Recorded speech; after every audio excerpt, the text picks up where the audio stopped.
Hey guys, welcome back to Crypto Pumps.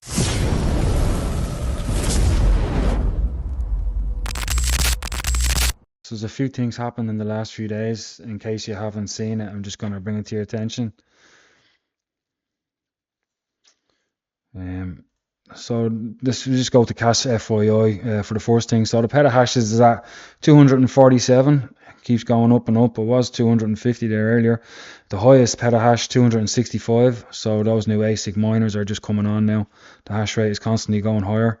82% of Kaspa is mined. At the moment, the current reward is 110 CAS, and in 20 days, it's going to drop down to 104 Kaspa. In crypto, well, we can see here as well. Actually, today it's going up good. It's going up 7%. Bitcoin is going up, but everything else is going up as well because Bitcoin is going up. And you can see here we've got a field of green at the moment on crypto bubbles, and you can see CAS here in the middle, plus 7.5%. Michael Sutton released, we are excited to announce the first stable Ruski Kaspa node. This is a significant milestone for Kaspa Network as it marks the point where we shift to new improved and optimized engine which can now be built. So they're all on loads, most of the nodes are running on Golang, but now they're all going to switch over to Rusty Kaspa. Seemingly it was in beta, so a lot of the nodes weren't switching over. That's why it was taking so long. But now there's a stable version of Rusty out, Rusty Kaspa. So they'll all want to gonna switch over to it now because it's a stable version of it. But one thing we might have noticed that happened. You can see at the moment we're at 36% is mined by Rust. It's going up. But we all know there for a while, it paused at 20% for a while. That was because it was being tested. And we can see here, it just kind of, it shot down there for a while. It was going good, 29%. And then it dropped down back down to 15%. It was going backwards. And the reason for this was Coder stuff put it up. He has classification about Kaspa Rust hash rate migration, which seemed to reverse during stable version release. Kaspa Pool, a major early adopter of Rust node, was recently a DOS attack on Pool APIs. This caused the percentage of mainnet Rust hash rate to drop significantly. So that's what caused that, and it's a little simpler version over here from Elperer. As expected, the Rust hash rate migration reversal was verified to be unrelated to Rust node releases. It was a popular pool that experienced a DOS attack on its API. The pool was using the Rust nodes, which stopped functioning because the pool's website stopped working. So for this, the ones that were on Rust, they had to switch back to Golang for a while, and now they're all switching back over to Rust because that was sorted. So that was the reason behind that, in case anybody was wondering why the migration was going up and down for a while. This Chris Kang, this is a member of the KASPLEX team. I think he's one of the developers. He's giving us a little a look at like some kind of dashboard where you can buy your KRC20 tokens and KRC21 NFTs and transfer them, mint them, whatever. So he's not really giving away too much. He has a big cat picture there blocking a lot of it, but that's that. That guy's name is at Chris Kang. Give him a follow so you can keep up to date with what's going on with KASPLEX. Another thing here, this is from the Chinese AMA for Kaspa. Just a couple of points. The KRC20 or KASPLEX protocol isn't a smart contract per se, but it can achieve some of the functionalities that smart contracts can do, or contracts can do. Fourth, the essence of stablecoins is still coil issuance. It requires institutions qualified to issue stablecoins to handle it, which is beyond the technical aspects. Our primary goal is to support asset issuance. Whether stablecoins will be issued in the future depends on whether there are qualified institutions to issue coins on the Kaspa mainnet. Actually, this is beyond the scope of KASPLEX protocols. So what I get from this is, as Shoy said it before, you don't need smart contracts to run 99% of applications. So they're kind of saying it here again. You can do a lot of functions on KRC20 that smart contracts can do. But for looks for stable coins to send your USDT over Kaspa network, it looks like we're going to need smart contracts for that. But you saw in the Jonathan Sompolinski video with Uphold, he said there that he was gonna work on smart contracts in the coming year to bring it out. So I don't think KRC20 is smart contracts. They're two different things. A lot of people are saying smart contracts are on the way. They are, but KRC20 and KRC21 is NFTs and token minting and token transfer. I don't think it's the smart contracts. Similar, but not the same thing. On other news here, Coin Bureau. This is a huge channel. Any advertising is good advertising, I suppose. And they made a mistake on talking about Kaspa.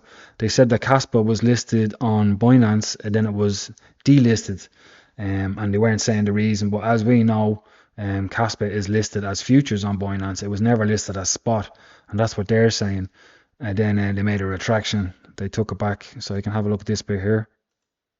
Finally, we have Kaspa, whose Kas coin appears to have pumped on the speculation that the crypto will be listing on Binance soon. Oddly enough, it appears that Kas was already listed on Binance in the past.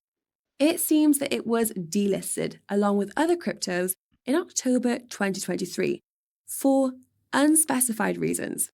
This would explain why Kas's price action looks a tad bearish. Like Rune, Kas appears to be in the process of painting a head and shoulders pattern. If it fails to break above the 14-cent range with momentum, then it may very well experience a bearish reversal. And as always, be sure to join the Coin Bureau in. So that was that. And then they kind of made a retraction. El Pereira has it here. So in the last Coin Bureau's video, they said in what we just watched there, Kas was spot listed in Binance, then delisted along with other coins for unspecified reasons. LOL. They learned that it was false and apologized. Maybe it's time for a Kaspa video at Coin Bureau. It is a top 40 after all. So Coin Bureau have here, correction, Kas was never listed on Binance Spot, only on futures, and was never delisted. Apologies for the mistake. So that's good. Like, they're talking about Kaspa. It's getting out there. They have a serious amount of followers. So if they make a good video about Kaspa, that would be great. Next here, I just wanted to show you this. This is Kas.live. This is created by a guy, I can't remember the name. I follow him on Twitter. He created this, and it depends on donations. Like, you know, he's looking for a bit of donation, even a small amount, just to keep it going. But it's a great little website. You see all the details. You have your price, rank, market cap, trading volume. It has a lot of the exchanges it's listed on. And if you go to wallet stats, you can copy any wallet address in there, and it'll give you how much Kas is in that wallet. And then down here is kind of interesting. It shows you the fees for withdrawal off certain exchanges. So this one's crazy expensive. Digifinex. I know this is they don't list very many cryptos, but geez, they're expensive. Like 1,250 Kaspa to remove to withdraw your Kaspa. Like, that's ridiculous. Like, Bybit is one. I bought 90% of my Kaspa on MEXC. I remember when it used to be 40 Kaspa to withdraw your Kaspa, but obviously with the price increase, it dropped down to 10 cent. Uphold is less than one Kaspa, but when I'm transferring money from Revolut onto Uphold, they have higher fees that way. And when you change it to USDT, you get charged again. So. But it's Uphold is very easy to use. If I'm in a rush, I'll just do it quick. But I use MEXC a lot as well. But I don't need a VPN or anything like that. That's that. So yeah, give it a look. It's good. There's a lot of stuff on it, a lot of info. All the merchants all over the world using Kaspa is on this as well. And they have other links, quick links. They have all the links: CAF, FYI, Explorer, official Kaspa webpage, Kaspa funding, Gift Hub, that's where all the program and the code, Kaspa on Twitter, KEF, Kaspa Block Dag Visualizer, public Kaspa nodes, testnet, everything in there. Like, there's a lot in there. Have a look at it. It's Kas.live, and then support us. He has a Kaspa address in there if you want to give him a donation for the work, because he keeps updating it. I think he's doing the Kaspa bot is going to be coming out soon. You'll be able to ask questions about Kaspa, and the bot will be able to answer you. In other news, I see a lot of people on other videos just giving out about Kaspa. Like, why is it? It's just going sideways. They're sick of it. It's not going anywhere. They've been hearing this for months. Like, but like it hasn't. Like, this is not the first time. Sorry, Kaspa's been consolidating for so long. But here's a look at, like, I've showed this chart before. This shows all the previous bull runs. The first cycle in blue, the second cycle in orange, and the last cycle in green, and we're red here. So at the moment we're like 25, 26 days after the halving. I mean, you can see even here for the first bull cycle, like that didn't really take off till maybe 45 days after the halving. Orange, like they were a bit later as well. Like the last cycle was a bit later. You can see here just before the halving, this is where COVID hit, and that progressed up. But you can see we're already ahead of the curve in this cycle, in this bull run. So I mean, if we see how it goes, like the first bull cycle, it nearly hit a 300x. The second one was just over 100x, and the last cycle was 20x. So people reckon that this one's going to be a 10x if it follows suit. But with all the ETFs inflow and there's more knowledge of crypto, more people are getting into it. We don't know where it's going to go now. It should go higher. It should go higher than the last one, I'm hoping. Another thing you can see, I've said this before, you can see that the last two cycles peaked out about 520 days after the halving. So use that as you will. If you look at that and take that into account, if this cycle is the same, that's a good idea of about when you want to get out, which was September or October. I reckon it'll still be the same. But that's all the news that's happened there lately. Another thing I want to say thank you about, I've reached 500 subscribers. That's great. I never thought I'd get that far. I remember when I had 9 subscribers. So thanks a lot for subscribing, and I'll try to keep making decent videos.